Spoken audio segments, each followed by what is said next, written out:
Entah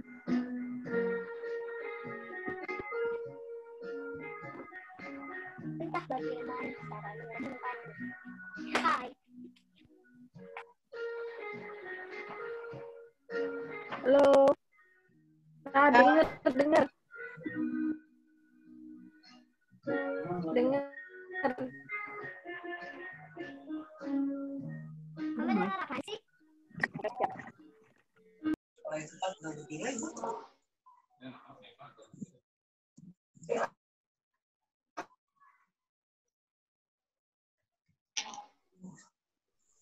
Kalau sudah bisa kita mulai?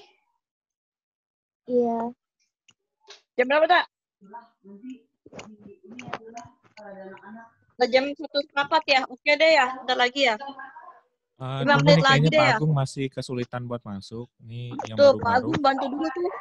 Yang baru-baru kita bantu dulu deh. Iya. Kasian juga. Masih mau nunggu Pak Agung ya? Ocil, Aurelnya diajak. Ocil. Maksudnya gimana? Coba Aurelnya di WA. Aurela diajak Oke. dong, sayang. Oke. Tunggu ya, aku kontak dia dulu. Iya. Aris. Hah? Aris. Ya. Aris, masuk di mana nih mau?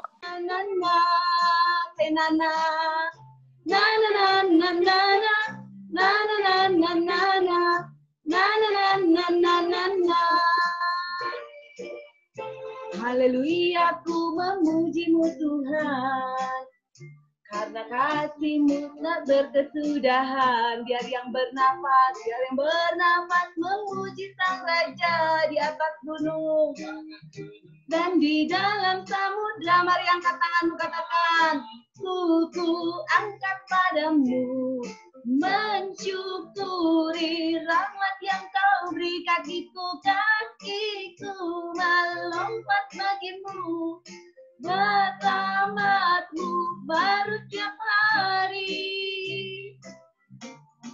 Bersyukurlah kepada Tuhan, sebab Dia baik, saudara.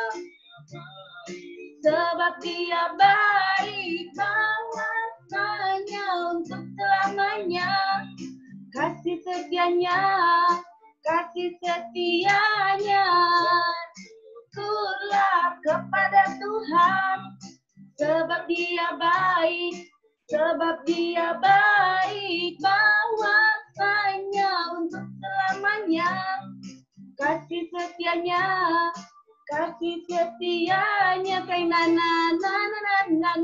Engkau baik Tuhan. Katakan Kau baik.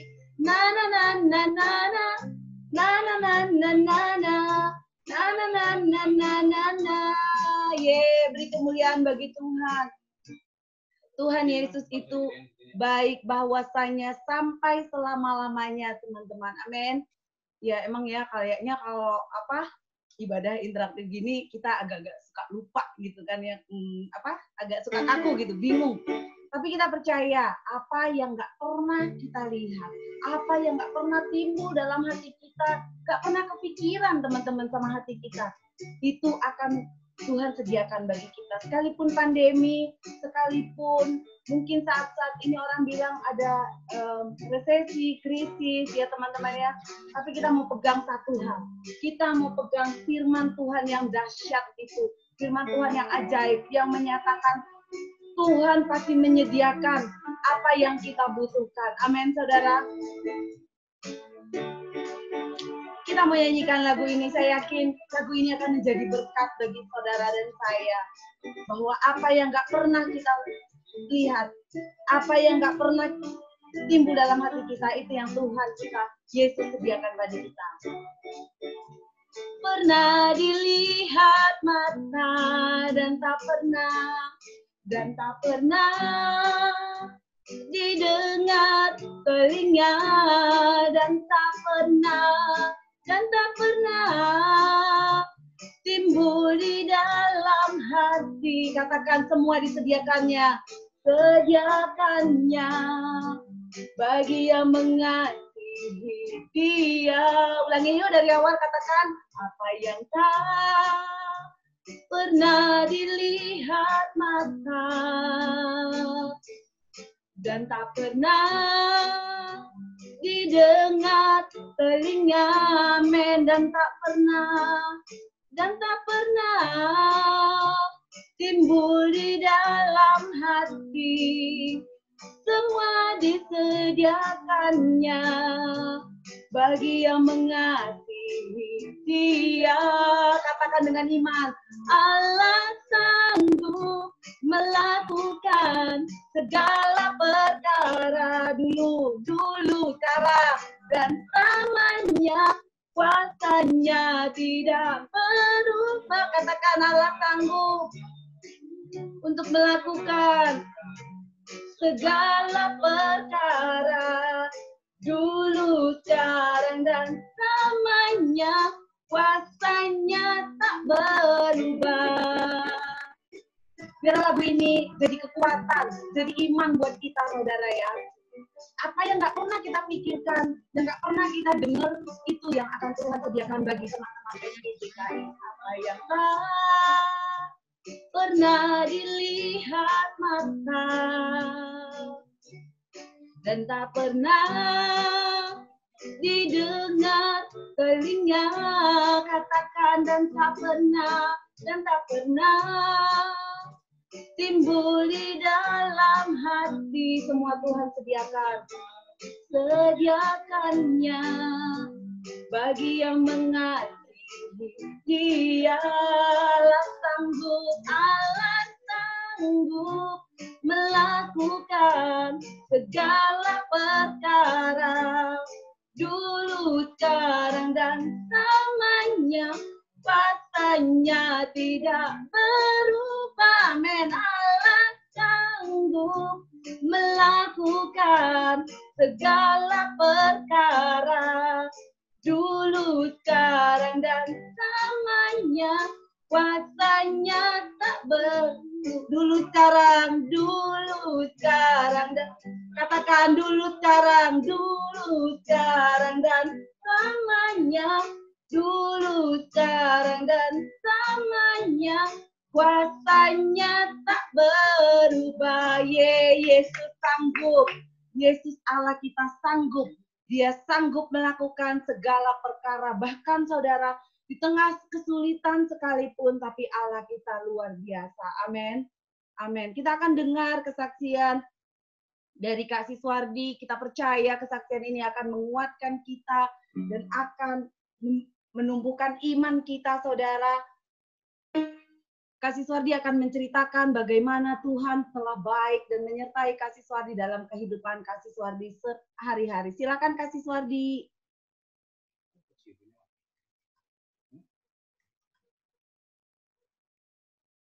Kak Siswardi boleh dibuka mute-nya? Shalom teman-teman. Suara saya udah terdengar belum ya? Halo? Halo Reta? Udah Kak, udah lanjut. Ya oke. Terima kasih untuk kesempatan ini. Saya diberi waktu untuk memberikan kesaksian tentang penyertaan Tuhan kepada saya, dan juga sebetulnya Tuhan menyertai teman-teman juga.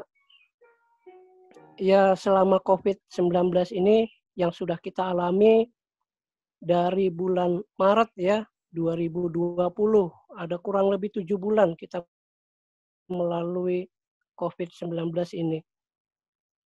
Baiklah teman-teman, jadi kesaksian saya begini.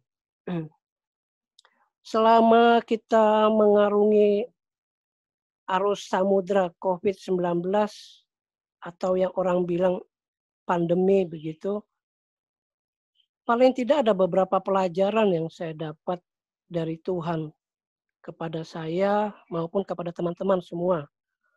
Yang pertama, ceritanya begini. Saya punya cerita khusus soal COVID, dan buat saya ini luar biasa ya, Tuhan itu bekerja sangat luar biasa. Dalam segala hal kita katakan Tuhan baik.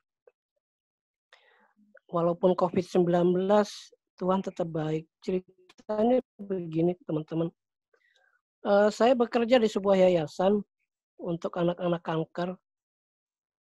Tahun 2020 mereka pernah bilang gini, waktu itu bulan Februari. Mereka bilang gini, mulai bulan April kita pakai absen selfie. Jadi absennya selfie, bukan fingerprint. Wah, saya kebingungan nih. Absen selfie kayak gimana tunanetra apa bisa gitu.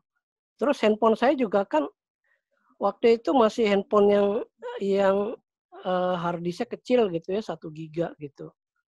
Saya sampai tanya-tanya sama teman-teman, kesimpulannya saya harus beli handphone baru. Saya beli handphone baru dan ternyata setelah saya beli handphone baru sekitar awal Maret terjadilah corona, COVID-19 ini. Dan akhirnya sampai sekarang pun absen selfie itu nggak dipergunakan, nggak jadi. Tapi di sisi lain justru malah setelah COVID-19 ini, malah ada yang namanya Zoom, ada yang namanya IG Live, malah handphone baru ini malah dipakai untuk yang begitu, ya, untuk live streaming lah, untuk apalah begitu ya. Nah, artinya apa? Di sini saya mau kasih tahu bahwa manusia bisa berencana, tapi Tuhan yang tentukan. Rancanganku bukan rancanganmu, itu kata Tuhan. Ya memang betul, semua rencana manusia berantakan semua karena COVID-19. Tapi itulah, Tuhan itu Maha Kuasa. Nah, kemudian yang kedua, yang mau saya katakan pelajaran untuk kita semua adalah COVID-19 ini mengajarkan kita untuk menabung. Kenapa menabung? Karena COVID-19 itu banyak orang-orang yang kehilangan pekerjaan. Nah, bagaimana kalau kita selama bekerja tidak menabung? Nah, saya punya cerita sendiri tentang menabung. Nah, mungkin ini bagus buat adik-adik yang masih sekolah ya. Dulu kakak nabung itu sejak kelas 1 SD. Dulu saya memulai nabung itu dari minuman kaleng. Dulu ada yang namanya Pepsi Cola. Jadi kalau minuman itu sudah kita minum kan bolong tuh ya. Nah, bolongannya itu kita pakai buat memasukkan koin. Nah, koin-koin itulah yang saya taruh buat nabung. Nah, setelah koinnya penuh, saya kasih ke ibu saya, "Ma, ini tabungin buat celengan aku." Karena kalau di bawah 17 tahun kan kita belum bisa punya KTP ya, jadi masih atas nama orang tua. Seperti itu, sampai sekarang saya masih menabung. Nah, itu kemudian yang berikutnya adalah, saya mau katakan kenapa Tuhan itu baik. Sekarang coba teman-teman perhatikan selama COVID-19. Semua acara adanya di handphone. Mahasiswa belajar lewat handphone. Anak-anak sekolah lewat handphone. Kebaktian gereja lewat handphone. Tuhan itu baik ya. Jadi kita nggak usah susah-susah kayak sebelum COVID ya, kita harus berangkat ke sekolah, nunggu angkot, panas-panas, pulang dari sekolah, udah gitu tawuran, ya kan ya. Kalau sekarang semua di handphone, ya. Bahkan apa yang saya alami sekarang ini, jalanan di Jakarta tidak macet.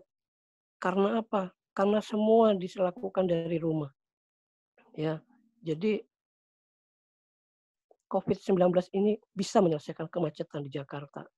Ya, jadi sekali lagi yang mau saya saksikan adalah serahkanlah semuanya kepada Tuhan. Karena Tuhan yang punya rencana buat manusia. Manusia hanya bisa berencana, tapi semuanya Tuhan yang tentukan. Semuanya Tuhan yang akhirnya menentukan rencana kita terlaksana atau tidak. Ya, semua sudah terbukti sekarang. Demikian kesaksian saya. Semoga bermanfaat bagi teman-teman. Mohon maaf kalau ada yang salah kata. Tuhan berkati pelayanan kalian, khususnya keluarga besar Petki Jakarta Family. Terima kasih, Tuhan berkati.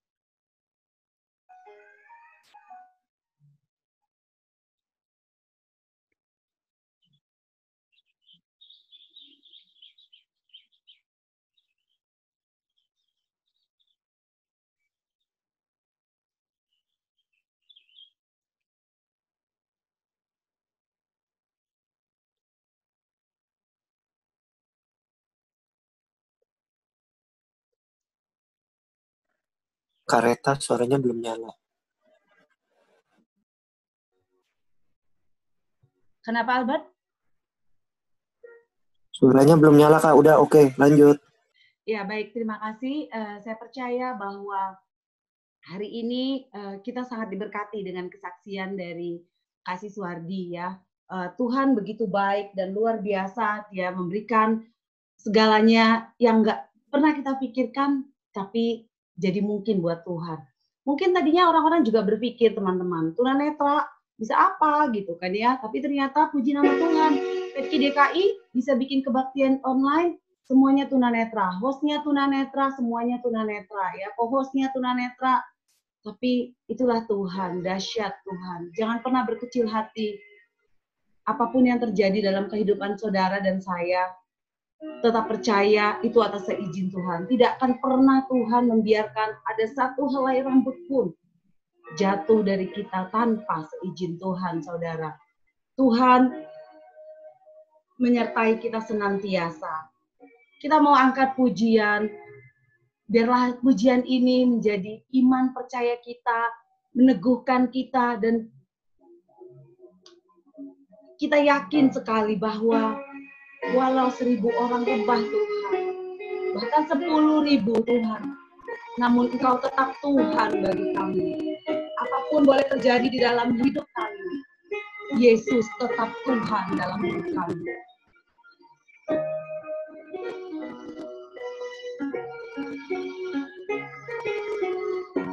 Katakan, tiada pernah kami meragukan Engkau, Bapa. Tiada pernah ragukan kasih setiamu ya Tuhan. Setiap waktu dalam hidupku tak pernah kau biarkan meski langit tanpa suram, awan gelap pun menghadap, hadapi badai, lewati gelombang, tak pernah kau biarkan dirimu. Katakan, walau 1.000 rebah di sisiku, kau tetaplah Allah, penolongku. Walau 10.000 rebah di kananku, takkan ku goyah, sebab Yesus sertaku. Ini menjadi iman dan doa kita, saudara. Tuhan, kami mau tetap teguh, Tuhan. Kami nggak mau ragu. Tiada pernah ku ragukan kasih setiamu ya Tuhan. Setiap waktu dalam hidupku tak pernah kau tinggalkan, meski langit hampa suram dan awan gelap pun menghadap, hadapi badai, katakan lewati gelombang, namun tak pernah kau biarkan diriku. Mari angkat tangan katakan Tuhan, walau seribu debat di sisiku, kau tetaplah Allah, kau tetaplah Allah penolongku. Walau 10.000 debat di kananku, takkan ku goyah, sebab Yesus tetap. Katakan walau 1000 di sisiku, kau tetaplah Allah, kau tetaplah Allah menolongku. 10.000 di kananku, takkan ku goyah, sebab Yesus tetapku. Takkan ku goyah, akan ku goyah, sebab Yesus tetapku. Takkan ku goyah, sebab Yesus tetapku. Kami gak akan goyah Tuhan, sebab Engkau Tuhan perlindungan kami. Mari teman-teman kita baca Mazmur 91. Orang yang duduk dalam lindungan yang maha tinggi dan bermalam dalam naungan yang maha kuasa akan berkata kepada Tuhan, tempat perlindunganku dan tubuh pertahananku, Allahku yang kupercayai. Sungguh, dialah yang akan melepaskan engkau dari jerat penangkap burung, dari penyakit sampar yang busuk. Dengan kepaknya, ia akan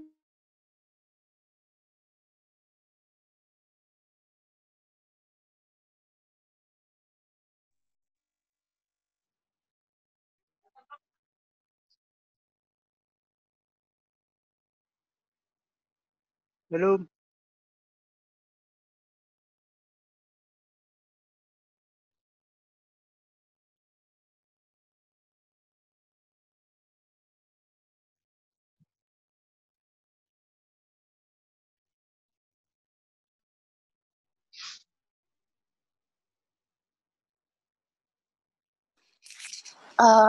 Reta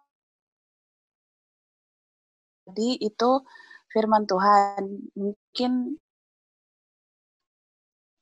bisa masuk langsung ke Pendeta Willing. Soalnya Reta putus.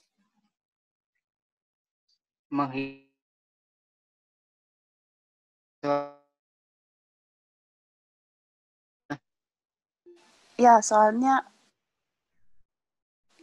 Reta putus. udah nih, udah masuk lagi nih. Mungkin bisa langsung ke, karena urutan acaranya setelah.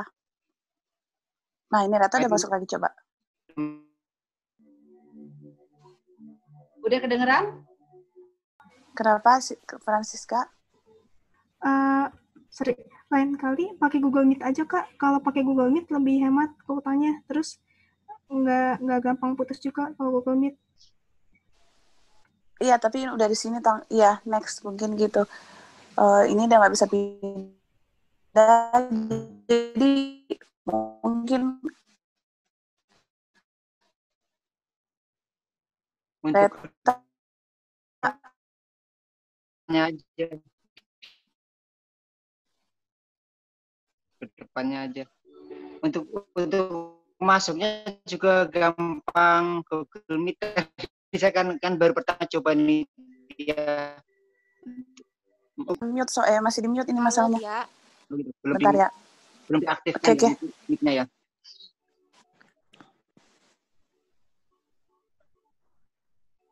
Mungkin Kak Willing bisa langsung ke apa? Suara layarnya di sini kenapa hitam ya, Tia?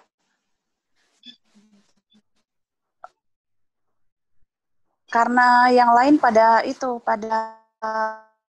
nggak nyalain video. Oh, soalnya tadi ada sih layarnya. Iya, ada. Karena itu. Iya, memang banyak yang udah nyamatin link, Kak Willing. Ya, Tia. Mungkin udah bisa, karena Reta putus masuk ke firman aja kali.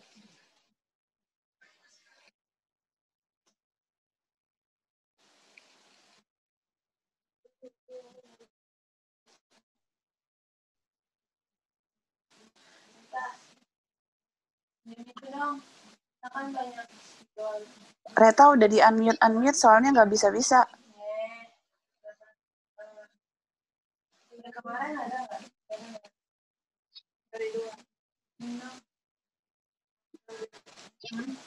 Halo Tia. Iya, oke. Ya, Kak. Shalom Tia. Shalom. Iya. Mungkin bisa. Oke. Nah, nanti begini aja, setelah khotbah baru lanjutin acaranya setelah si Reta sudah bisa kembali lagi. Mungkin begitu kali ya, daripada kosong. Iya, betul. Memang urutannya begitu, Kak. Urutannya tadi habis lagu itu masuk ke firman. Oke. Baik. Bisa kembali lagi teman-teman di unmute ya. Sehingga kita bisa belajar dari firman Allah dengan lebih baik. Baik, terima kasih untuk teman-teman, untuk semua anggota PETKI Jakarta Family yang mempercayakan saya untuk membagikan firman Allah pada siang hari ini. Kalau ada di ada di PETKI Jakarta Family, maka saya memiliki 3 status. Di dalam PETKI, saya sebagai Dewan Pengawas Pusat, dan saya bangga dengan adanya ibadah semacam ini. Dan kalau saya sebagai PETKI Jakarta Family, maka saya sebagai anggota. Jadi saya harus tunduk sama Reta, sama ya pengurus-pengurus family Jakarta lah ya. Dan yang ketiga status saya adalah saya sebagai seorang pendeta. Saya sudah 32 tahun melayani Tuhan di ladang Tuhan, dan saya mau menyarankan, memberikan masukan kalau bisa ya acara semacam ini dibuat rutin, dibuat terus-menerus secara rutin, sebab seperti tadi kesaksian Siswardi,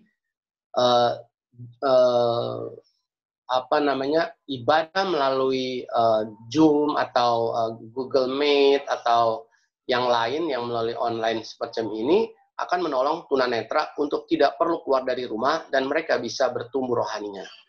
Jadi kita melihat rencana Tuhan dari sisi itu, bahwa yang dimana tunanetra selama ini mengalami kesulitan untuk ke gereja, nah hari-hari ini Tuhan membuat kemudahan untuk kita bisa beribadah.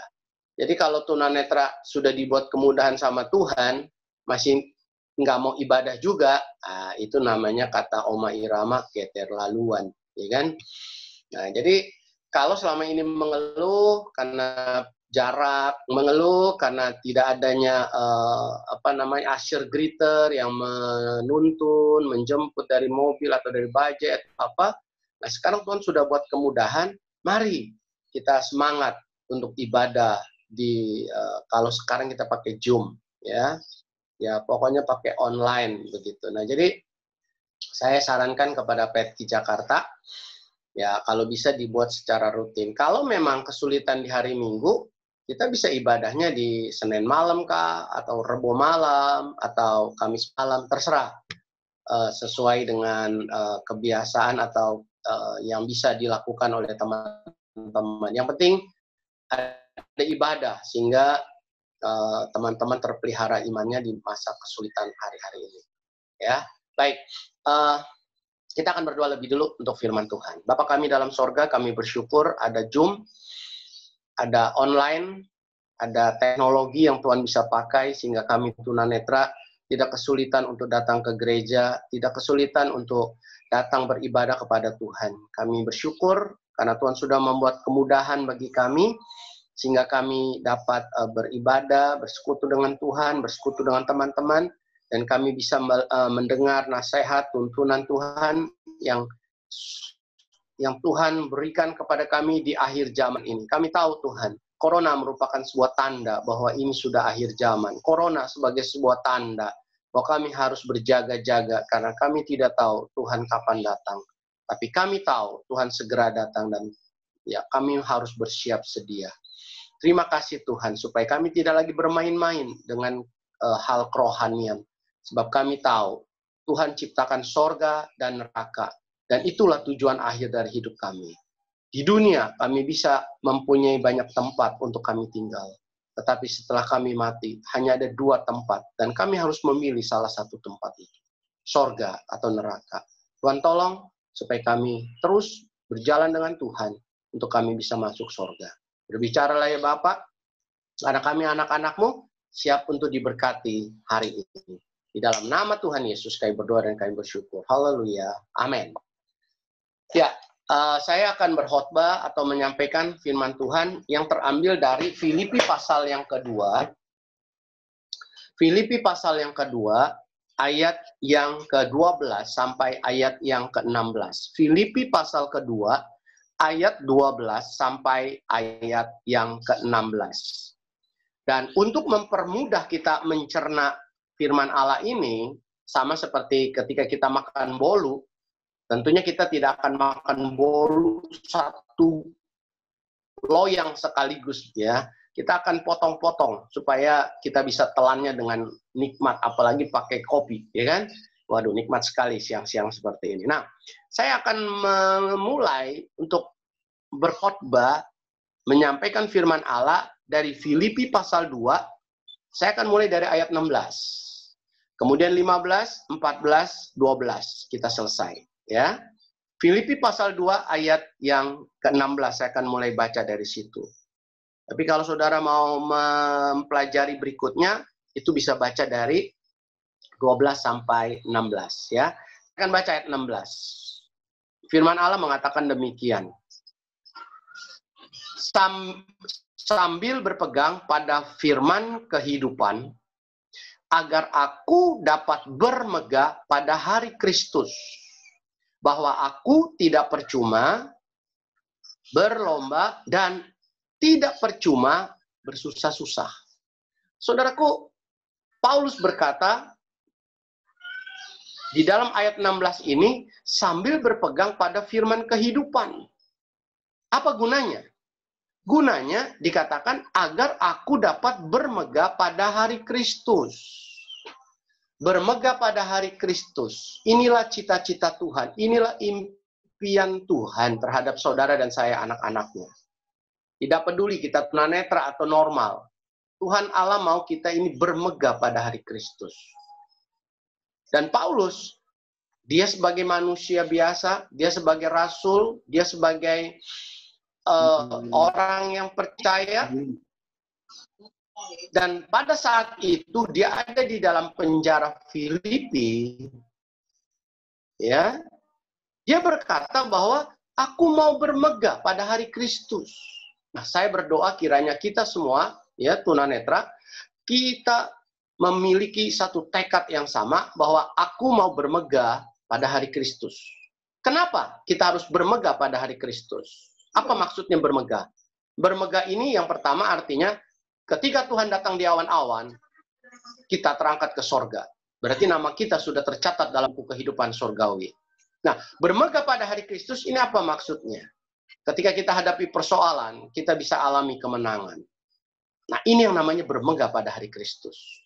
Kita tidak mencari pertolongan lain selain daripada Allah di dalam Yesus Kristus. Nah, ini yang namanya bermegah pada hari Kristus. Ya. Nah, sekarang pertanyaannya, mengapa kita harus bermegah pada hari Kristus? Mengapa? Terus ayat ini bilang begini, bahwa aku tidak percuma berlomba dan tidak percuma bersusah-susah. Kata berlomba ini mempunyai arti berjuang. Bersusah-susah, nah ini artinya kita semua sudah kenal. Apalagi kita sebagai tunanetra, kita hidup susah. Jalan susah, mau kemana-mana susah. Dan kita harus berjuang. Kita harus berjuang. Dari kita sekolah, ya, kemudian keluar dari sekolah luar biasa, kita harus berjuang. ya, berjuang untuk masuk ke SMA, SPG, dan setingkatnya. Kemudian selesai kita berjuang lagi untuk kuliah. Setelah kuliah kita berjuang lagi untuk mendapatkan pekerjaan. Itu namanya perjuangan. Tapi kalau kita sudah bermegah pada hari Kristus, maka perjuangan dan kesusahan kita itu akan lenyap. Karena kita semua sudah ada di sorga. Sehingga jerih lelah kita itu tidak pernah sia-sia. Maka pastikan bahwa kita punya cita-cita, punya impian, punya doa, punya tekad, punya kemauan. Kita harus berkata, aku mau bermegah pada hari Kristus. Nggak mau yang lain, aku mau bermegah pada hari Kristus. Nah, sekarang pertanyaannya. Tadi kan kita sudah tahu tujuannya, ya. Kemudian mengapa kita harus bermegah pada hari Kristus, ya. Yang pertanyaannya, bagaimana saya bisa bermegah pada hari Kristus? Kembali ke ayat 16 bagian A. 16 bagian A dari Filipi 2 tadi, Filipi 2 ayat 16, firman Allah bunyi demikian, sambil berpegang pada firman kehidupan. Jadi kita harus berpegang pada firman kehidupan. Pertanyaannya, siapa yang saudara pegang hari ini? Atau pertanyaannya, apa yang saudara pegang hari ini? Ada banyak orang pegang orang, harap pada orang, berhadap pada pejabat, berharap pada orang-orang yang punya kedudukan dan sebagainya. Nah, ini hati-hati, saudara. Karena kalau kita berpegang pada manusia, satu kali manusia itu mati, kita akan stres karena kita sudah kehilangan pegangan. Kalau kita berpegang pada orang kaya itu bangkrut, kita akan stres karena kita nggak dapat lagi bantuan. Tapi firman Allah katakan kalau kita mau berpegang pada firman kehidupan, maka kita bisa bermegah, kita nggak stres, kita nggak takut, nggak khawatir dalam perjalanan hidup ini. Siapa itu firman kehidupan? Yohanes pasal 1 ayat 1. Yohanes pasal 1 ayat 1. Firman Allah demikian. Pada mulanya adalah firman. Firman itu bersama-sama dengan Allah. Dan firman itu adalah Allah. Firman itu bersama-sama dengan Allah. Dan firman itu adalah Allah. Jadi firman kehidupan ini adalah Allah. Siapa tuh Allah? Allah pencipta langit, bumi, dan isinya. Siapa itu Allah? Dia yang hidupnya kekal selamanya. Dia tidak ada awal dan tidak ada akhir. Siapa yang saudara pegang selama ini? Apa yang saudara pegang selama ini? Saya lupa tahun berapa saya terakhir ke Pulau Nias. Apakah 2014 saya lupa. Tapi di tahun 1992, saya pernah ke Pulau Nias. 1993, saya pernah ke Pulau Nias. 1995, saya pernah ke Pulau Nias. Dan saya pergi ke sana kurang lebih 2 bulanan lamanya.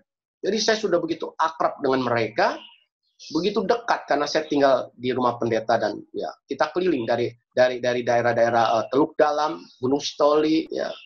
Hilis Metana, Bawah Mataluo, sampai ke Pulau Telo, Pulau Silumbu, Sigolong-golong. Nah, Pulau Silumbu, Sigolong-golong ini kata mereka pulau yang paling ujung barat Indonesia. Jadi kalau kita hanyut, maka kita akan keluar dari Indonesia.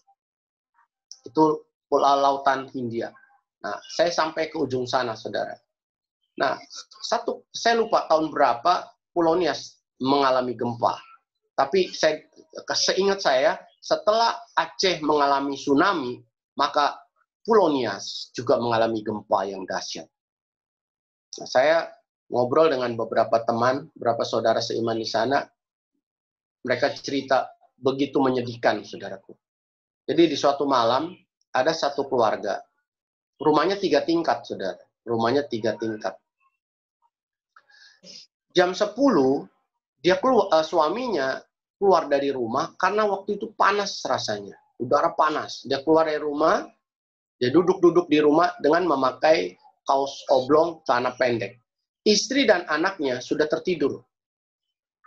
Hanya suami yang ada di luar rumah, dia duduk-duduk sedang menikmati udara malam. tiba-tiba kurang lebih jam 11, begitu kurang lebih jam 11, terjadi goncangan besar. Rumahnya yang 3 tingkat, amblas 1 lantai, berarti tinggal 2 lantai. Dia lari, saudaraku. Dia tidak bisa noleh, tidak bisa berbalik, karena rumah dia yang ada di belakang dia itu sudah amblas. Kemudian dia lari, karena dia takut ada tsunami, dia lari ke dataran lebih tinggi. Rumah dia belakangnya laut, saudara ya. Jadi lari ke dataran tinggi. Nah, saya tanya sama dia, di mana istri dan anakmu? Waduh, saya tidak bisa masuk rumah lagi, katanya. Dia lari, saudara. Dia lari ke bukit. Dan gempa waktu itu, goncangannya itu sangat dahsyat, seperti di ayun, saudaraku. Di ayun kiri, ayun kanan. Sehingga dia lari, jatuh, lari, jatuh, lari lagi, jatuh lagi. Saudaraku, pohon goyang, tiang listrik goyang, tidak ada tempat untuk berpegang. Tentara, polisi, bupati, semua lari ke bukit. Uang tidak bisa diselamatkan. Anak istri tidak bisa diselamatkan. Semua ditinggalkan, saudara. Dia hanya memakai kaos obong dan celana pendek. Itu pun perjuangan untuk lari, saudara. Perjuangan untuk naik ke bukit. Nah, dari kisah itu, saudaraku, saya mendapatkan satu pengertian dari ayat ini. Dikatakan, berpeganglah pada firman kehidupan. Berpeganglah pada firman kehidupan. Siapa itu? Yesus. Dia adalah kekuatan kita, saudara. Uang kita perlu, tapi uang bukanlah kekuatan. Teman-teman pejabat itu perlu, tapi itu bukan kekuatan. Yang harus kita pegang adalah Allah sendiri, agar kita bermegah pada hari Kristus. Yang kedua, saudaraku, bagaimana kita bisa bermegah pada hari Kristus? Yang kedua, kita melihat di dalam ayat yang ke-15. Yang kedua, ayat 15 dari Filipi pasal yang kedua. Kalau tadi berpegang pada firman kehidupan, yang kedua sekarang, saudaraku, dari Filipi 2 ayat 15. Firman Allah berbunyi demikian. Saya baca bagian A-nya saja ya. Supaya kamu tidak beraib dan tidak bernoda sebagai anak-anak Allah yang tidak bercela di tengah-tengah angkatan yang bengkok hatinya dan yang sesat ini. Saya baca lanjut saja satu ayat. Sehingga kamu bercahaya di antara mereka seperti bintang-bintang di dunia. Saudaraku, Tuhan mau kita ini tidak beraib, tidak bernoda, tidak bengkok hatinya, saudara. Tapi kita bercahaya. Maksudnya apa? Kita harus tahu bahwa sorga punya standar kehidupan. Dunia punya standar kehidupan. Halo, Shalom. Masih bisa dengar suara saya atau Oke, baik. Dunia ada standar, sorga juga ada standar, saudara. Dan kita tidak bisa memakai standar dunia untuk kita hidup di sorga. Kita harus berusaha berubah dari standar dunia untuk mempunyai standar sorga. Ya, cara hidup, cara berpikir, nilai-nilai hidup, cara pandang, kehidupan kita, itu harus berubah, saudara. Jadi bagaimana kita bisa alami perubahan itu? Apa yang difirmankan oleh Tuhan, itu yang kita praktekkan. Maka kita bisa alami sebuah perubahan. Contoh pengalaman saja, contoh pengalaman. Saya kalau diundang ke luar negeri, saya selalu bawa sambal ABC. Tapi yang saset. Ya, yang saset. Saya nggak bawa botol, repot. Mana-mana bawa botol cabai. Tapi saya bawa yang saset. Makanya saya kalau diundang ke Australia, ke Amerika, atau ke Hong Kong, ya ke Singapura sekalipun, saya bawa sambal saset. Untuk apa sambal saset itu? Untuk saya pakai waktu saya makan. Nah, kenapa Ya, kenapa saya perlu sambal saset itu? Karena banyak makanan sambalnya nggak cocok, saudara. Jadi saya perlu sambal yang cocok begitu.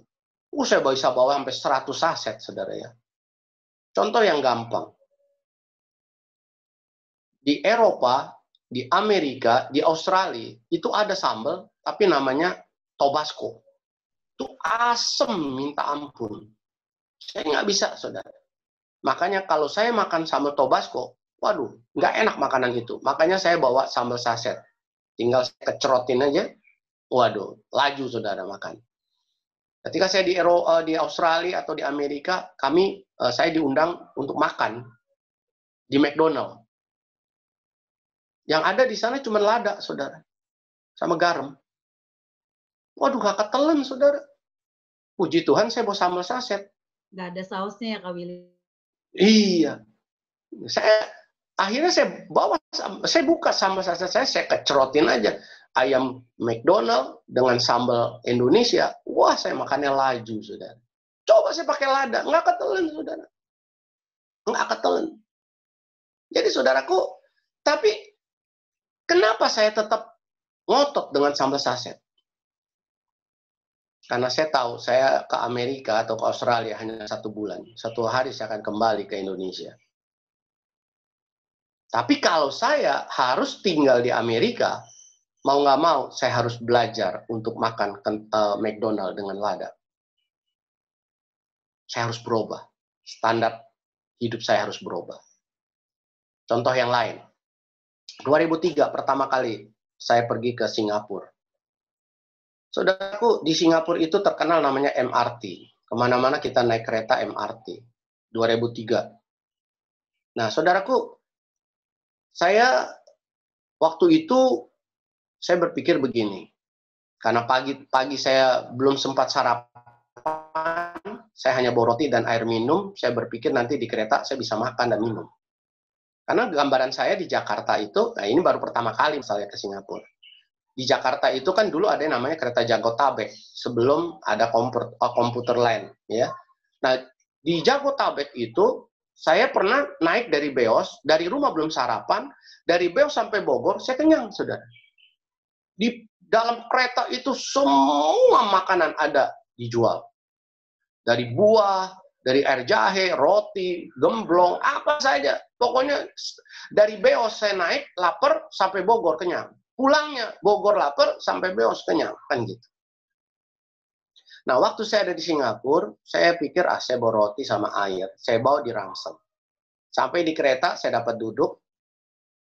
Dan saya sudah siap-siap mau keluarkan roti dan air. Karena istri saya bilang begini, Kak, dia manggil saya kok. Tahu nggak, kalau kamu makan roti dan air yang kau minum di kereta ini, kamu didenda $5.000 Singapura. 2003, dolar Singapura masih harganya 8.500. 8.500. Kamu akan didenda 42.500.000. Langsung kenyang, saudara. Nggak jadi lapar, saudara. Roti dan air nggak berani saya keluarkan. Karena apa? Makan roti dan minum air di kereta, di MRT itu, saya akan didenda 42 juta. Kalau saya pakai uang 42 juta di Indonesia, sudah saya beli roti dengan gerobaknya, saudara ya. Nah, jadi saudaraku, saya harus rubah. Saya nggak bisa makan di MRT. Nah, dengan contoh-contoh ini, saya mau beritahu, sorga punya standar, dunia punya standar. Tapi standar hidup di dunia, cara pandang, nilai-nilai hidup dunia, prinsip-prinsip hidup dunia, itu nggak bisa kita bawa ke sorga. Kita harus berubah. Pelan-pelan kita berubah. Yang malas berdoa, belajar berdoa. Yang malas baca Alkitab, baca Alkitab. Yang malas beribadah, beribadah. Kalau firman Allah katakan bohong itu dosa, kita lakukan. Jangan kita tetap berbohong. Kalau kita tahu mencuri itu dosa, jangan kita lakukan lagi. Kalau kita tahu sakit hati, kecewa, pahit hati, itu dosa, ya jangan kita lakukan lagi. Kalau kita tahu penyembahan berhala itu dosa, jangan kita lakukan lagi, saudara. Ingat standar sorga. Kita nggak bisa pakai standar dunia untuk di sorga. Saya nggak bisa pakai standar kereta api Jabodetabek di MRT Singapura. Saya kena 42 juta, saudara. Tapi saya sabar. Kenapa? Saya tahu, saya di Singapura hanya 2 minggu, saya akan balik ke Indonesia. Dan di Indonesia saya bisa kembali lagi untuk makan dan minum di kereta. Kan gitu, saudara. Tapi saya nggak bisa paksain. Saya nggak bisa bilang sama polisi di sana, sorry ya, gue di Indonesia nih. Di Indonesia makan minum bebas. Kenapa gue nggak boleh di sini? Pas di polisi itu bilang, sorry, you ada di Singapura, bukan Indonesia. You nggak bisa pakai standar ini. Nyebrang jalan juga begitu. Di Indonesia mau nyebrang di mana aja bisa. Di Singapura, di Malaysia, kita harus nyebrang di lampu merah. Kita harus taat. Kita harus berubah. Kalau saya tinggal selamanya di Singapura, saya pasti berubah. Saya tidak akan nyebrang di lampu merah. Nggak akan nyebrang sembarangan, tapi di lampu merah. Naik taksi juga sama. Satu kali saya berhentiin taksi di tengah jalan. Supir taksi nggak mau berhenti. Dia tunjuk di depan ada halte. Kira-kira 300 meter dari saya berdiri, ada halte tempat taksi berhenti. Dan dia baru mau berhenti di situ. Di Indonesia, berhentiin taksi di mana saja bisa. Akhirnya saya harus nurut. Saya harus jalan 300 meter ke tempat taksi itu. Baru saya dapatkan taksi. Itu di Singapura. Ya, jadi standar hidup kita harus kita rubah. Apa standar hidup kita? Yaitu nilai hidup kita, cara pandang kita. Kita nggak bisa menghalalkan segala cara. Dunia bilang, time is money. Waktu adalah uang. Kita bilang enggak, time is pray. Waktu adalah doa. Ada banyak filosofis yang keliru di dunia ini. Nah, kita nggak bisa ikut itu. Kita harus berubah menjadi seperti apa kata Tuhan. Berikutnya, bagaimana kita bisa bermegah pada hari Kristus? Ayat yang ke-14. Kalau pertama adalah berpegang pada firman kehidupan. Ya, pegangan kita adalah Yesus. Jangan yang lain, saudara. Saudara akan kecewa, stres, dan akan gagal. Nah, yang kedua, milikilah standar sorga dalam hidup kita. Yang ketiga, saudaraku, ayat 14. Di sana dikatakan, lakukanlah segala sesuatu dengan tidak bersungut-sungut dan berbantah-bantah. Tidak bersungut dan bantah-bantah. Saya senang dengar kesaksian dari Siswardi. Ini Siswardi ini kalau nggak salah sekelas Ondis zaman dulu ya. Yang masih kecil-kecil itu ya. Kayaknya saya waktu ada... Kakak kelasnya Ondis. Kakak kelas Ondis ya? Iya. Iya, pokoknya yang saya tahu, Puji waktu itu kelas 3 apa kelas 4, Siswardi masih kelas 1 tuh. Saya sudah SMP kelas 3 apa kelas 2, saya lupa. Oh. Itu Siswardi itu kan? Iya kan? Iya. Oh, oke. Nah, tadi Siswardi bilang, karena pekerjaan maka dia dipaksa untuk ganti handphone. Tapi kenyataan, akhirnya handphone sangat berguna hari ini. Terkadang, saudaraku, hal-hal yang membuat kita susah, itu sebenarnya akan menolong kita untuk kita mencapai sesuatu yang lebih berhasil. Kalau saudara membaca dalam kitab Kejadian, Kanaan merupakan negeri perjanjian yang sudah dijanjikan oleh Allah pada waktu Abraham, kemudian pada Ishak, dan pada Yakub. Dan saudara tahu bahwa pada waktu Yakub dan keturunannya ada di Kanaan, mereka mengalami kelaparan, saudara. Itu di dalam Kejadian pasal yang ke 39, pasal 40, pasal 41. Kelaparan, saudara. Yakub dan keturunan di Kanaan ada kelaparan. Dan akhirnya mereka pergi ke Mesir untuk mendapatkan gandum. Tapi tahu nggak saudara, di Mesir siapa yang mengatur gandum itu? Orang kedua setelah Firaun adalah anak Yakub, yaitu Yusuf. Yusuf juga sebelum dia jadi Perdana Menteri di Mesir, dia harus mengalami penderitaan. Dia dibuang ke sumur, tapi usulan Ruben jangan. Akhirnya diangkat lagi dari sumur, dan akhirnya dijual sama pedagang-pedagang Mesir. Dan dia jadi budak di situ. Perjalanan dari Daton, itu daerah-daerah Sikem, ke Mesir, itu begitu melelahkan. Ada 3 hari 3 malam dia berjalan, saudaraku. Baru sampai Mesir. Sampai di Mesir dia dijual di pasar budak. Kemudian dibeli oleh Potifar. Di rumah Potifar, Yusuf sedikit baik. Kenapa? Dia menjadi general manager dari seluruh rumah tangga Potifar. Tapi istri Potifar, Tante Po, suka sama Yusuf dan mengajak Yusuf untuk melakukan hubungan suami istri. Tapi Yusuf tidak mau. Tapi difitnah dan akhirnya Yusuf masuk penjara. Di dalam penjara satu kali, juru minuman dan juru roti juga ada di situ. Karena mereka dianggap bersalah oleh Firaun. Tapi di suatu malam, mereka bermimpi dan besok paginya mereka cerita pada Yusuf. Dan kenyataan, saudara, mimpi mereka itu, bahwa 3 hari kemudian mereka dibebaskan. Juru minum kembali kepada jabatannya, juru roti digantung oleh Firaun. Yusuf bilang sama mereka, juru minum dan juru roti, kalau kamu suatu saat keluar, ingatlah aku. Kenyataan, saudaraku, mereka setelah bahagia, punya jabatan, tapi ya juru roti mati, ya kita nggak bisa tuntut. Juru minuman, bahagia, tapi dia lupa akan Yusuf yang minta supaya diingat untuk dilepaskan. 2 tahun, saudara, Yusuf masih ada di penjara. Tapi satu hari, Firaun bermimpi. Juru minum kemudian ingat bahwa dia pernah bertemu dengan Yusuf yang bisa menjawab, mengartikan mimpi. Dan akhirnya, saudaraku, Yusuf benar bisa menjawab, mengartikan mimpi Firaun. Dan dia jadi Perdana Menteri. Saudara lihat, perjalanan panjang, 13 tahun lamanya. Nah, ketika kita hadapi situasi yang tidak enak, ingat, Tuhan pasti tolong kita.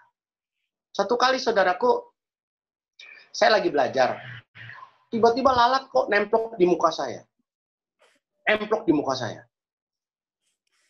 Waduh, saya jengkel sekali. Saya tepak, dia kabur. Mencok lagi di muka saya. Saya tepak, kabur lagi. Mencok lagi di muka saya. Akhirnya saya panggil Hana, istri saya. Hana, tolong dong. Ada lalat di sini. Tahu nggak, saudaraku? Lalat kemudian lari karena dikejar oleh istri saya. Dan dia menclok di stop kontak. Apa maksudnya ini? Rupanya dengan lalat yang menclok, ngotot menclok di muka saya, dia mengganggu saya waktu belajar, membuat Hana bisa pergi ke stok kontak. Dan di stok kontak itu rupanya pembantu rumah tangga saya, pembantu saya, lupa cabut setrikaan, sudah. Jadi lalat menclok di stok kontak itu. Sepertinya dia memberitahu bahwa ada kabel yang masih tercolok di stok kontak itu. Lalat mengganggu saya, menyusahkan saya. Tapi sebenarnya lalat dipakai untuk menunjukkan bahwa ada stok kontak yang belum dicabut. Jadi jangan bersungut-sungut, saudara. Ada kesusahan, pasti kesusahan itu sedang dipakai Tuhan untuk mengarahkan kita kepada hidup yang diberkati Tuhan. Jangan bersungut, jangan bantah, jangan mundur dari Tuhan. Nah, yang terakhir, saudara, ya, yang pertama tadi berpegang pada firman kehidupan, yang kedua milikilah standar kehidupan sorgawi, ya, perlahan-lahanlah kita berubah dari standar dunia, cara berpikir dunia, karakter dunia, semuanya ya kita rubah menjadi standar sorgawi. Nah, yang ketiga, lakukan segala sesuatu dengan tidak bersungut dan bantah. Yang keempat, yang terakhir, ayat 12. Ayat 12, firman Allah bunyi demikian.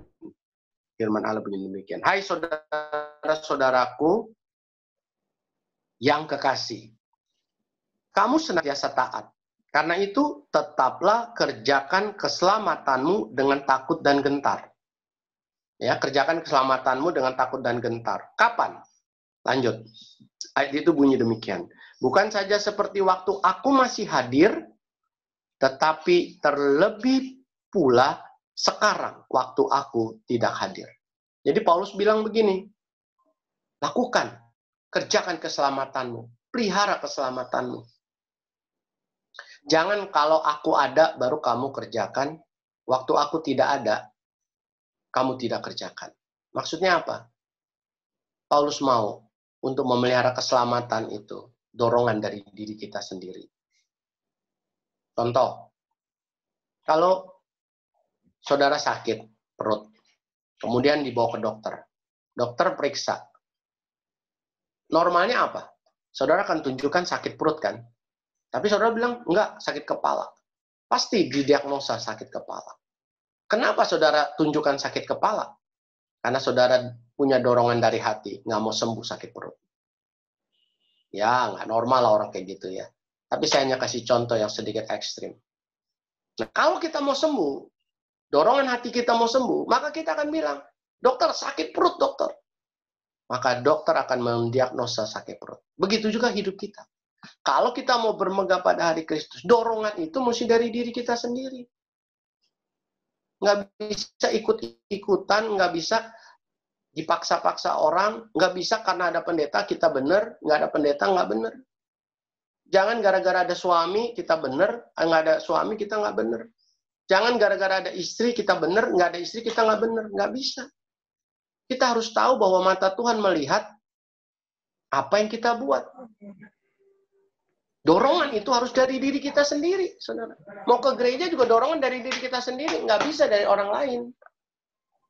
Suami nggak ikut, terserah, aku mau ke gereja. Istri nggak ikut, terserah, aku mau ke gereja. Nah, ini yang Tuhan mau, saudara. Untuk kita bisa bermegah pada hari Kristus, dorongan itu dari diri kita sendiri. Baca Alkitab. Saudara, Kejadian pasal 1 sampai Wahyu pasal 22, jadi seluruh Alkitab, itu jumlah pasalnya 1189. 1189 pasal. Saya genepin aja supaya saudara gampang ingat. 1200 pasal. 1200 pasal. Nah, kalau setiap hari kita baca Alkitab, atau kita dengar Alkitab, ya, 10 pasal, maka dalam waktu 4 bulan, sama dengan 120 hari, kita sudah bisa menyelesaikan seluruh Alkitab. Dari Kejadian pasal 1 sampai Wahyu pasal 22. Jadi bacanya begini, pasal 1 sampai 10, nanti besok pasal 11 sampai 20, besok 21 sampai 30, seterusnya. Selesai Kejadian, masuk Keluaran. Setelah Keluaran, masuk Imamat. Setelah Imamat, masuk Bilangan. Setelah Bilangan, masuk Ulangan. Terus secara rutin. 120 hari sebenarnya udah selesai Kejadian sampai Wahyu. Kenyataan berapa banyak orang Kristen, saya nggak sebut tunanetra lah. Orang Kristen yang nggak selesai baca Alkitab. Nah, kalau kita nggak tahu Alkitab, kita mau pegangan dari yang mana? Kan gitu. 120 hari selesai. Kalau kita baca 10 pasal. Kalau kita baca 10 pasal pakai JOS atau pakai talkback, ya. 10 pasal itu cuman, kalau saya kan suara talkbacknya itu pelan, Damayantinya pelan.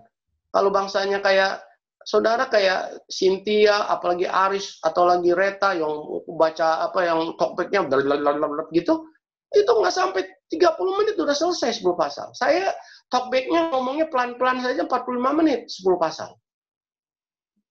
Kalau talkbacknya cepat, itu ya paling 30-35 menit selesai 10 pasal. Kalau saudara baca, 120 hari sudah selesai. Tapi banyak orang Kristen tidak mau baca Alkitab. Bagaimana dia bisa tahu standar sorga yang mana?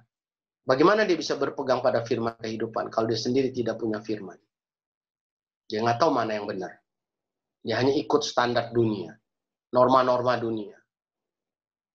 Jadi hari ini, saudaraku, doronglah dari diri kita sendiri untuk baca Alkitab. Doronglah diri kita untuk cari kerajaan Allah dan kebenarannya. Doronglah dari diri kita sendiri untuk memelihara keselamatan. Supaya kita bisa bermegah pada hari Kristus. Mari kita berdoa. Bapa kami dalam sorga, terima kasih untuk nasihat-Mu, tuntunan-Mu, pegangan hidup kami, supaya kami terus dapat berjalan dengan Tuhan. Kami bisa bermegah pada hari Kristus. Supaya kami yang sudah menjadi orang buta, kami tidak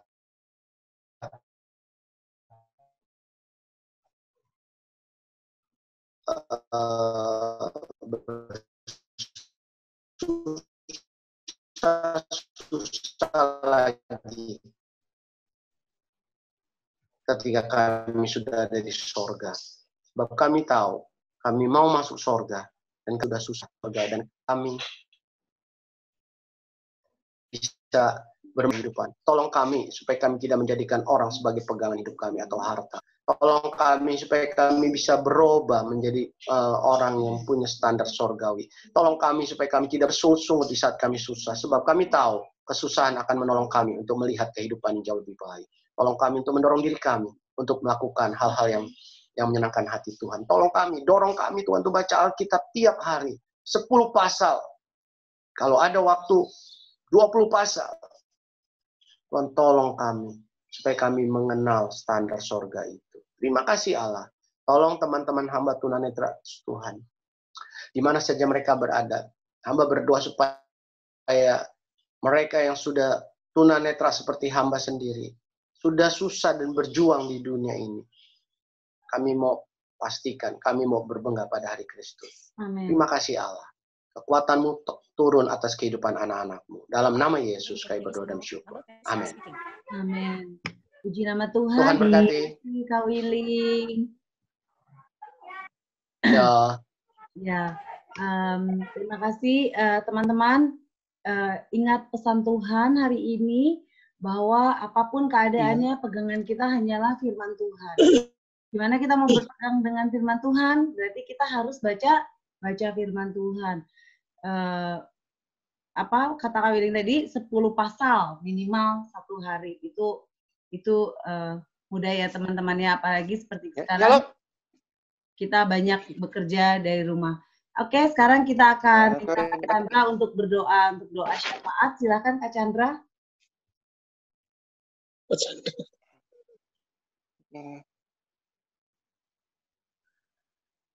Shalom teman-teman, kita akan bersama-sama bersatu di dalam doa.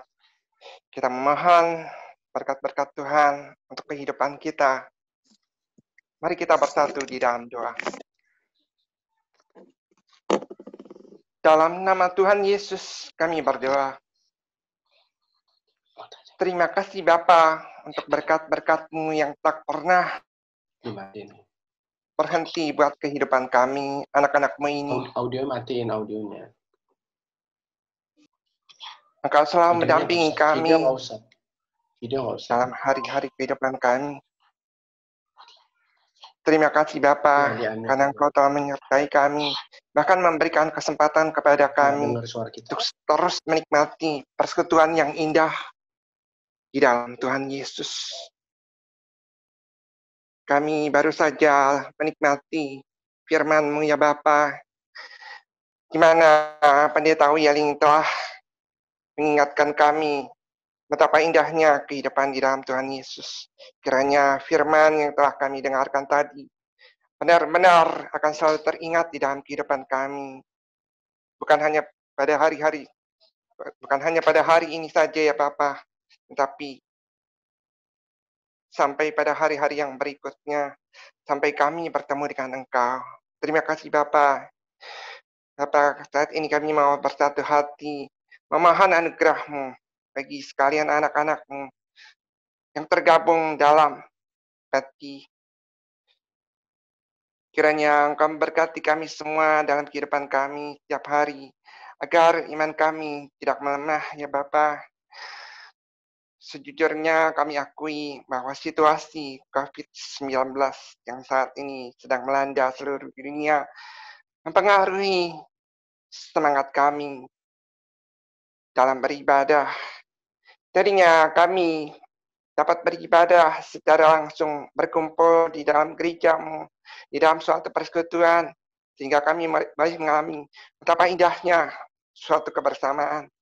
Akan tetapi kini kami harus beribadah dari rumah kami masing-masing ya Bapa. Namun kami tetap bersyukur sekalipun ibadah kami hanya melalui online saja, tetapi kami dapat tetap merasakan kebersamaan di dalam kasih-Mu ya Bapa. Kiranya Engkau mendengarkan harapan kami, itu tidak lama lagi. Kami boleh kembali berkumpul di dalam satu tempat untuk menikmati sukacita dan damai sejahtera, juga menikmati firman. Terima kasih Bapa. Kiranya Engkau tidak akan pernah membiarkan kami menjauh daripada-Mu ya Bapa. Engkau sendiri tidak akan pernah meninggalkan kami. Tetapi janganlah biarkan kami menjauh daripada-Mu. Sebab apabila kami mulai melangkah sedikit saja daripada-Mu ya Bapa, kami akan jatuh ke dalam pencobaan. Sebab kami tidak pernah tahu apa yang akan terjadi satu detik lagi apabila kami mulai menjauhi Engkau. Sebab itu ya Tuhan, kami ingin Engkau selalu mendampingi kami, menjaga kami, mengingatkan kami. Biarlah Roh Kudus senantiasa berbicara dari dasar hati kami yang paling dalam. Untuk itu kami akan menyediakan waktu untuk terus berkomunikasi dengan Engkau. Terima kasih Bapa, terima kasih Tuhan Yesus, terima kasih Roh Kudus. Kami mau berdoa bagi para pengurus bakti, mulai dari pusat sampai ke daerah-daerah. Kiranya Engkau memberkati anak-anak-Mu yang telah mempersembahkan dirinya untuk menjadi pengurus-pengurus dalam organisasi Kristiani ini. Kami tidak mengharapkan upah dari pekerjaan kami, dari teman-teman kami, ataupun dari orang-orang lain. Tetapi kami melakukannya karena ingin membalas kasih setia-Mu, ya Tuhan Yesus, yang telah berkorban bagi kami semua.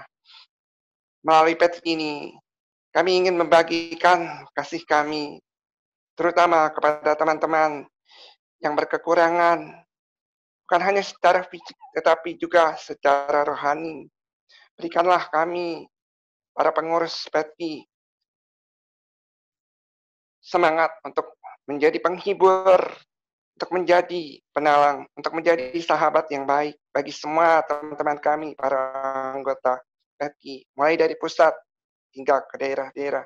Berkatilah organisasi ini ya Bapa, berkatilah organisasi ini ya Tuhan Yesus, dan kiranya Roh Kudus senantiasa mendampingi setiap pelayanan para pengurus, supaya boleh selalu melakukan yang terbaik untuk semua dan demi semuanya. Terima kasih untuk semuanya ya Bapak. Kami juga tak lupa berdoa bagi bangsa dan negara kami yang saat ini mengalami kesulitan akibat pandemi yang sedang melanda dunia ini. Kami ingin berdoa bagi setiap rakyat Indonesia. Mungkin ada di antara mereka yang berputus asa.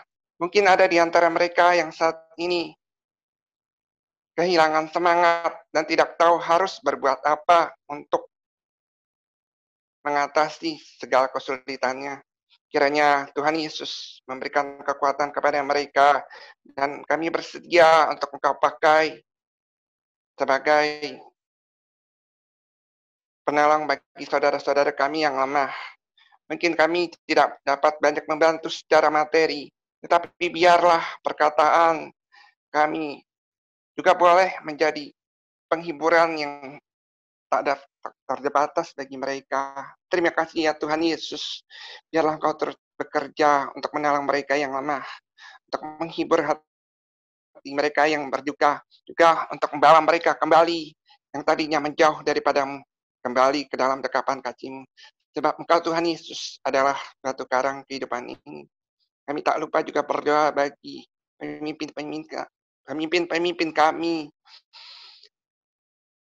yang mengatur pemerintahan Indonesia, terutama Pak Jokowi, juga wakilnya. Begitu juga jajaran para menteri. Kiranya mereka semua boleh bekerja dengan sepenuh hati, dengan penuh kesetiaan untuk mengabdi kepada bangsa ini. Kuatkanlah hati mereka ya Tuhan, sebab banyak sekali kritikan yang dilontarkan kepada para pemimpin kami. Belum lagi tindakan-tindakan anarkis yang dilakukan untuk menjatuhkan mereka. Kiranya Engkau terus bekerja bersama mereka, melindungi mereka, bahkan menjauhkan mereka dari segala rencana-rencana jahat yang dibuat oleh lawan-lawan politik mereka. Kiranya dalam waktu yang tidak terlalu lama, para pemimpin kami berhasil untuk mengatasi perekonomian Indonesia dan memberikan kesejahteraan yang sebaik-baiknya bagi segenap rakyat Indonesia ini. Tuhan, pada akhir doa kami ini, kami mau berdoa bagi pemberitaan Injil-Mu di seluruh dunia, khususnya di Indonesia, dan juga yang terpenting adalah di sekeliling kami. Berkatilah pemberitaan Injil-Mu, jadikanlah sekalian anak-anak-Mu ini, kami semua, sebagai terang dan garam dunia. Untuk itu kami membutuhkan terus belajar firman-Mu, belajar dan terus belajar, agar kami boleh menjadi pelaku-pelaku firman-Mu yang benar. Biarlah dalam perkataan dan tindakan kami boleh terus memberitakan betapa indahnya kasih Yesus di dalam kehidupan ini, sehingga banyak orang yang tergerak untuk datang dan menerima Tuhan Yesus sebagai juru selamat mereka. Dengan demikian, bertambahlah jumlah anak-anak perjanjian-Mu yang boleh menikmati damai sejahtera di dalam Tuhan Yesus. Terima kasih Tuhan. Inilah doa kami yang kami panjatkan kepadamu. Sembuhkanlah kami semua anak-anak-Mu yang sakit. Hiburkanlah kami yang susah. Kuatkanlah iman kami. Dan bimbinglah kami untuk terus menjadi penabur firman-Mu di dalam kasih yang tak terbatas yang Tuhan Yesus ajarkan kepada kami semua. Terima kasih Bapa. Terima kasih Tuhan Yesus. Terima kasih Roh Kudus. Kami serahkan doa, ucapan syukur dan permohonan kami ini di dalam nama Tuhan Yesus yang menjadi juru selamat, sahabat kami yang sejati, juga kekasih jiwa kami. Haleluya. Amin. Amin. Terima kasih Kak Chandra. Teman-teman, saya atas nama Ketua DPD PETKI DKI Jakarta mengucapkan terima kasih nih atas kehadiran teman-teman semua dan mohon maaf jika hari ini banyak kendala-kendala teknis yang terjadi. Sampai saat ini ada 25 partisipan, ada 25 peserta yang standby. Kami mengucap syukur. Tuhan itu baik. Saya diingatkan tadi sama teman-teman pengurus untuk memperkenalkan masing-masing pengurus ya. Tadi yang membawa firman Tuhan adalah Bapak Willing Hartanto. Bapak Willing Hartanto adalah Ketua Dewan Pengawas Pusat, Dewaspus PETKI, ya, Perkumpulan Tunanetra Kristiani Indonesia. Beliau ini dipilih dan disahkan dan ditetapkan melalui Munas Musyawarah Nasional. Nah, lalu ada Ibu Cynthia sebagai host hari ini. Itu ketua 1 di DPD PETKI DKI Jakarta. Lalu saya ketua DPD PETKI DKI Jakarta, Reta, dan juga ada Mariana. Tadi kalau dengar suaranya itu juga sekretaris PETKI DKI Jakarta. Ada Albert, ketua Biro Kesejahteraan Sosial. Nah, kalau teman-teman agak-agak butuh kesejahteraan sosial, kayaknya menghubungi Albert.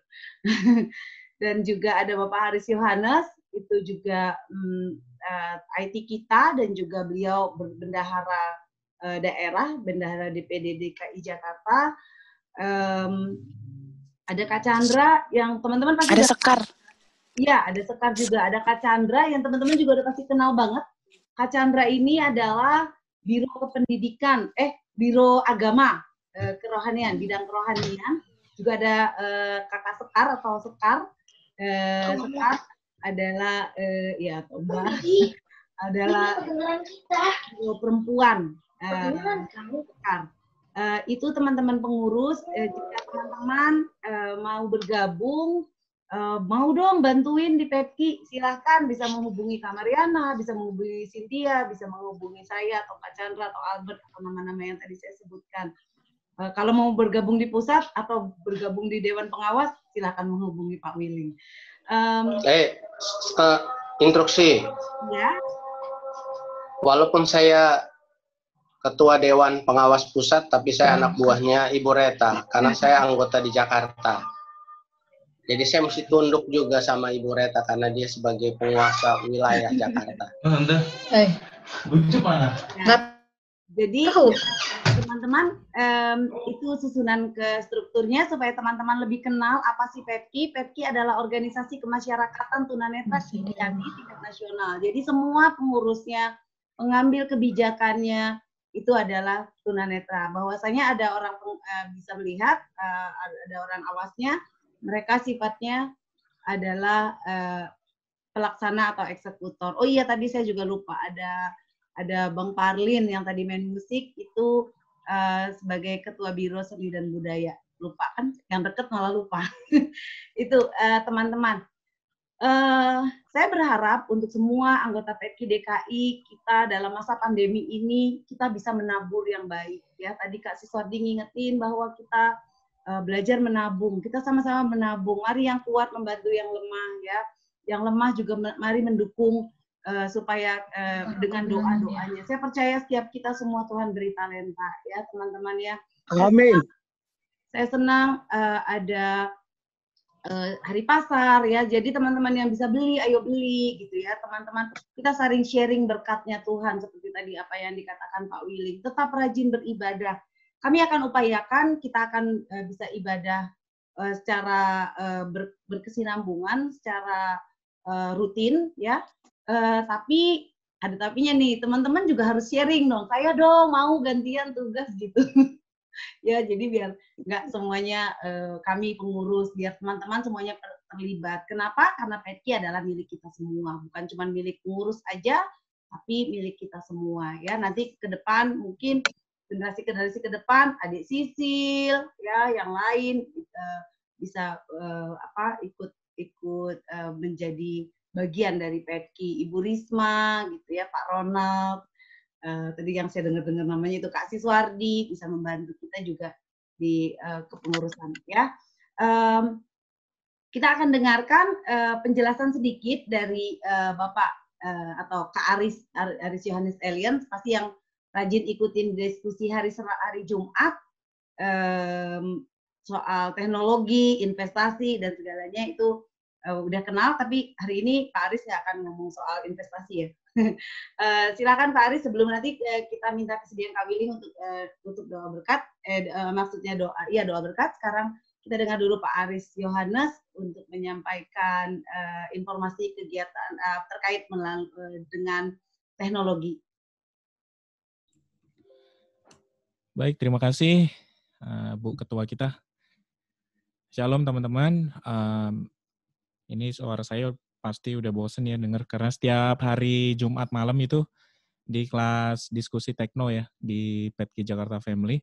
Nah, buat teman-teman yang ingin tahu ya mengenai apa sih yang terjadi di sekarang-sekarang ini, perkembangan apa, dan bahkan mungkin sejarah kenapa bisa ada ini, kenapa bisa ada itu, bisa menyimak di setiap hari Jumat malam jam 7 sampai jam 9 malam. Nah, jangan ragu-ragu juga bagi yang mau bertanya, karena kebanyakan saya pikir adalah teman-teman kayaknya malu bertanya, atau mungkin sudah tahu, atau mungkin takut gitu ya. Nah, saya menghimbau kepada teman-teman semua terkait dengan tema yang sedang dibahas pada malam itu, misalnya seperti itu. Jadi nggak akan ada istilahnya, oh ini pertanyaan remeh-temeh gitu, nggak ada seperti itu. Jadi namanya belajar, jangan malu-malu, kalau malu bertanya sesat di jalan. Begitu kata pepatah. Nah, terkait dengan masalah teknis, tadi saya mendengar bahwa ada yang mengusulkan bagaimana kalau Google Meet atau aplikasi lain misalnya. Nah, itu sudah kami research juga, sudah kami lakukan penelitian juga di jauh-jauh waktu sebelumnya, bahwa kami sudah membandingkan beberapa aplikasi yang bisa digunakan untuk diskusi online atau belajar online, seperti Zoom, WebEx, kemudian CloudX, Google Meet, Microsoft Teams, dan beberapa yang lain juga. Tapi dari semua itu, yang paling terbaik untuk saat ini adalah masih dipegang oleh Zoom. Kenapa? Alasannya adalah, oke, Google Meet mungkin terasa ringan, mungkin. Tapi ada fitur yang tidak dimiliki di Google Meet atau belum saat ini, yaitu fitur perekaman. Jadi namanya kita membuat satu kegiatan itu harus didokumentasikan. Nah, dokumentasinya ini dalam bentuk audio, dalam bentuk video. Nah, Zoom itu bisa. Jadi sekali pencet tombol atau sekali klik sudah terekam tuh semua aktivitas yang kita lakukan. Bahkan saat ini juga sedang direkam aktivitas ibadah kita hari ini. Kemudian di Google Meet itu tidak ada aplikasi berbasis desktop, artinya kita harus menggunakan browser seperti Google Chrome atau Firefox untuk mengakses Google Meet kalau yang menggunakan komputer, ya komputer biasa ya, bukan handphone. Nah, beberapa situasi itu bagus, tetapi takutnya ada terjadi ketidaksengajaan, misalnya tiba-tiba tertekan tombol Alt F4, nah jadi tutup kan. Nah kalau dia tutup ya udah putus si host, misalnya saya jadi hostnya gitu, terus nggak sengaja ketekan, karena saya memang nggak terbiasa buka banyak jendela gitu ya di browser, misalnya buka jendela A, jendela B, jendela C, itu saya malas banyak-banyak begitu. Nah tentu kalau nggak sengaja tutup, kita harus masuk lagi dan itu merepotkan. Jadi cari aman saja pakai Zoom. Karena Zoom ada aplikasi yang bisa diinstal di komputer desktop. Memang kalau di handphone untuk Google Meet mudah. Tetapi Zoom juga sebenarnya tidak kalah mudah karena tinggal klik aja, nggak usah macam-macam gitu. Kalau kita udah dapat linknya, udah langsung masuk ke Zoom. Memang ada sedikit masalahnya kalau yang baru-baru pakai nggak tahu cara connect audionya. Nah itu kalau baru install Zoom utamanya, karena bingung ya mau koneksinya gimana, masalahnya ini kok nggak kedengeran suara yang ngomong kayak gitu-gitu. Itu bisa dipandu sih untuk mengaktifkannya, karena untuk pertama kali install memang seperti itu biasanya. Kemudian perbandingan lain lagi, kami juga sudah membandingkan. Jadi untuk Google Meet dalam tempo 5 menit itu menghabiskan kuota sebesar 96,8 mega. Nih dicatat ya. Dalam waktu 5 menit aja ya. Kalau kita nyalakan video terus plus audionya kita ngomong, itu selama 5 menit habis kuota teman-teman sebesar 96,8 mega. Nah, sedangkan Zoom dalam waktu 5 menit kita nyalain video plus audio gitu ya. Teman-teman cuma habis kuota sebesar 45,1 mega. Nah, dari sini udah ketahuan ya. Kecilan mana nih antara Google Meet dengan Zoom? Popong nggak mau. Host tolong di mute ini yang terbuka mic-nya. Sugi masuk, belakangnya sama mama masuk. Ya, terima kasih. Ya, jadi dari sini sudah ketahuan ya, mana lebih hemat. 45,1 versus 96,8 mega. Nah, dari sini juga bisa kita ambil kesimpulan bahwa pada saat kita ngomong kayak gini, tentu lebih lancar Zoom dibanding Google Meet. Nah, pasti teman-teman ada yang bilang, buktinya lebih enak Google Meet hari ini kalau kita compare dengan kondisi hari ini gitu ya. Hari ini tuh ada situasi yang berbeda karena jaringan internet yang dipakai oleh masing-masing orang itu punya kendala. Kalau saya tidak ada kendala karena menggunakan jaringan kabel, yaitu saya pakai Play Media. Nah, saya pakai Play Media. Kalau misalnya yang teman-teman pakai kabel nggak ada masalah. Tapi kalau yang pakainya pulsa, Indosat, Simpati atau apa tuh, itu pasti ada masalah karena jaringannya berbasis wireless. Nah ini jadi agak susah juga gitu. Nah kemudian itu dari sisi kuota.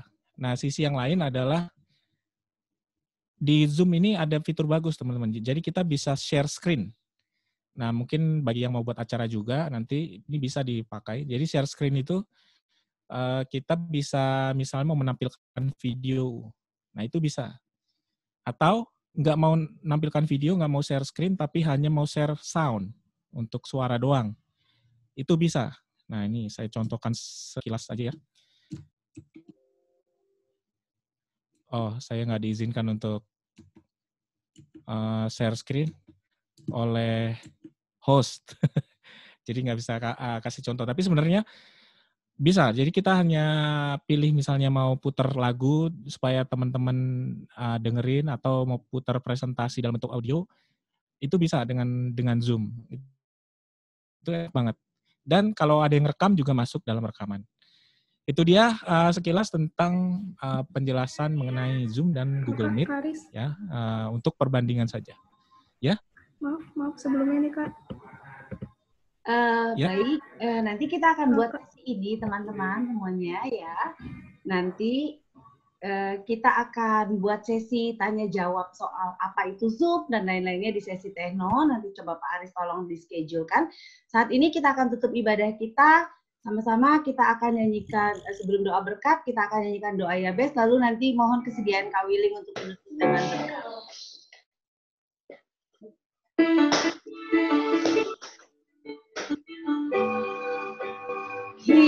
Kiranya Engkau memberkati aku berlimpah-limpah dan memperluas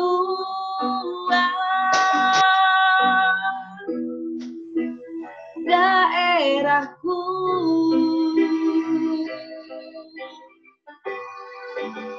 Dan kiranya tangan-Mu menyertai aku dan melindungi aku daripada malapetaka, sehingga kesakitan tidak menimpa aku. Kami silakan hambanya Kak Willy. Shalom. Shalom.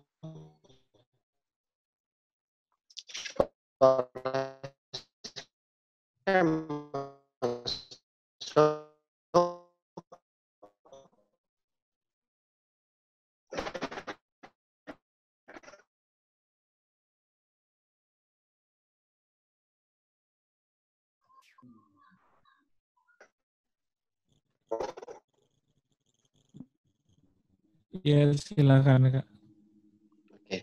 Sudah mengadakan Karta Family.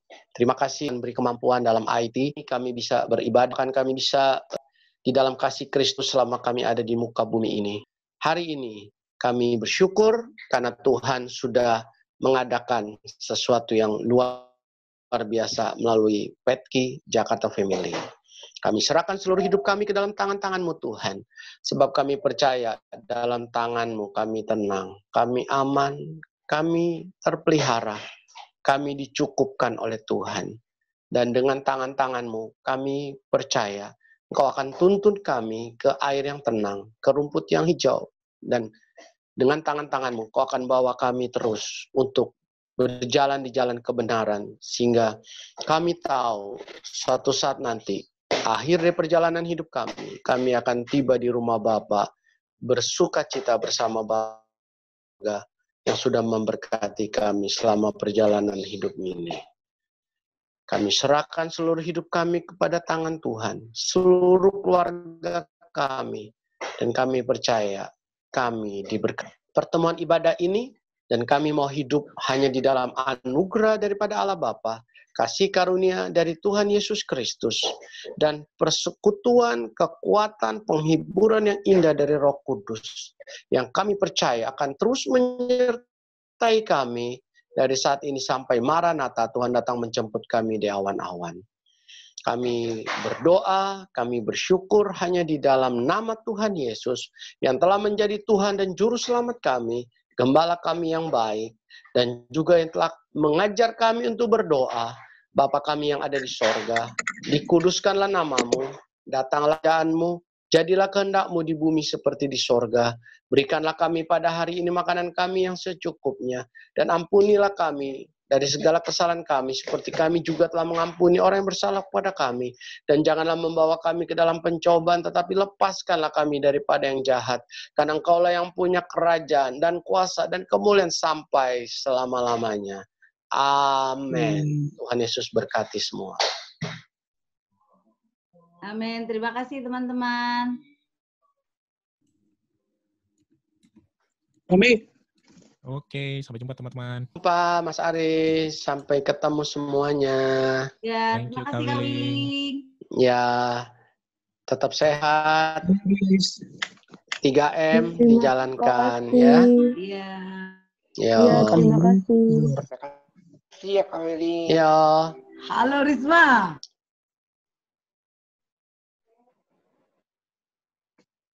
Wow, sepi.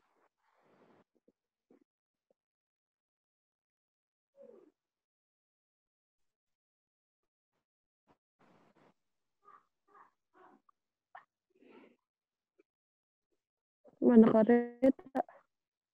Halo? Halo? Ya. Kareta suaranya berubah. Hai Kareta. Ya. Terima Hai kasih Ko ya. Chandra. Iya, iya. Oke, sampai jumpa lagi. Kapan nih ketemu Ya, lagi? sampai. Kareta. Oi. Kareta mana? Ya, oke. Ya. Bedanya 3 bulan lagi ya. Enggak tahu deh kapan. Oh, Ini Kak iya. Mariana mana nih Berisik, Felis. semuanya? Ih, biarin. Ya, terima kasih ya Kak Willy. Iya, Kasih iya. data Mariana. Nyari. Mariana, mana Mariana? Ya, terima kasih ya Albert.